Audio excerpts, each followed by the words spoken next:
บ้านหัดพางเก่าเด้ออันนี้อ่ะเพิ่นมาเฮ็ดจีนมาเฮ็ดเขื่อนอยู่หัดพางนี่ท่วมหมดละเหลือแต่อันน่ะ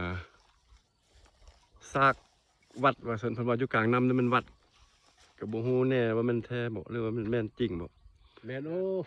กระตุ้นพวกเอกชนเข้ามาบ้างไปแล้วน้องสังซี่ทุกพูน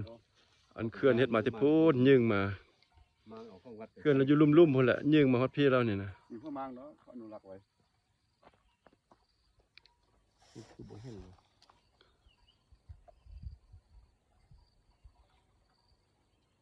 โอ้เน็ตไปสื่อคือมีเน็ตอันนี้มันเป็นวัดว่าซั่นเพิ่นว่าซูมอินนี่